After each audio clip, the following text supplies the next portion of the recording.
Hi there.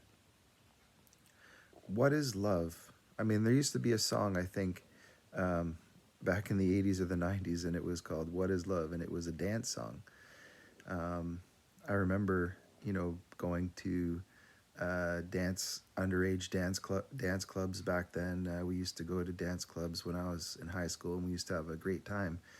But, I've grown up since then, so, you know, the question that I want to ask is, what is love? And I think um, there's a lot of confusion about love.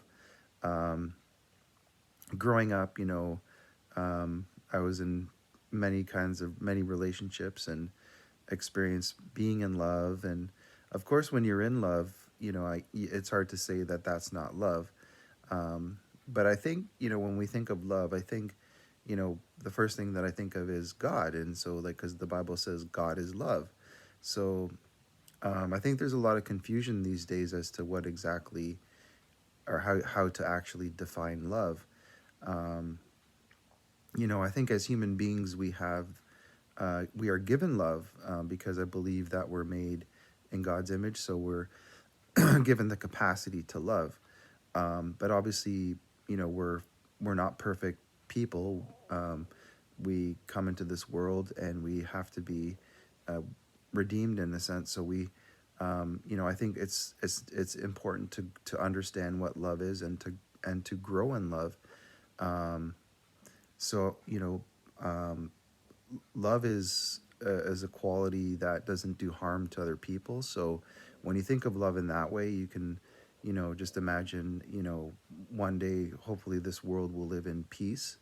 There will be peace in this world, I think, um, when Jesus comes back. But we can show other people kindness and we can show other people love. I think one of the most important things that we have to associate or to recognize that is forgiveness. And so when we choose to forgive another person, so instead of always wanting to hate other people and to show other people not love, I think the more we learn how to forgive one another, the more love we'll see in the world.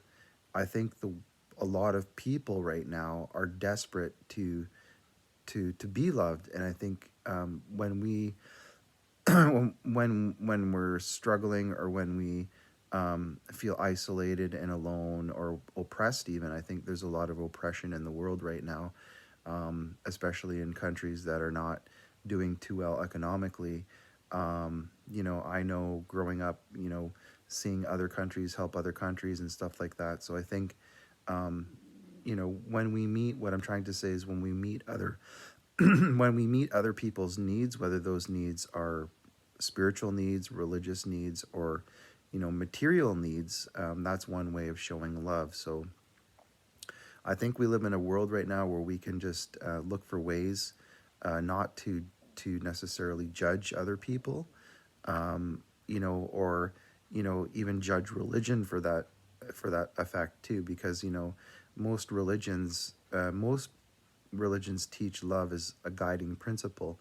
And so if we keep that in mind when when we're speaking to other people or when we're conducting our day-to-day lives, that we show love to other people, and just remember that forgiveness is so important in showing love to other people. The moment that we start to demand our own way, I don't think that we're acting in love. The moment we start passing laws in this country or in other countries that inhibit other people's free choice to love as well, I don't think that's right as well. So um, yeah, there's a fine line. I think when we start um, to demand our ways in that sense, it's not showing love. So God is love, and we're made in the image of God, and we're called to love one another. So part of loving each other is showing acts of kindness and forgiving, and also forgiving one another. That's what I think part of being a loving person is. Thanks very much. Bye.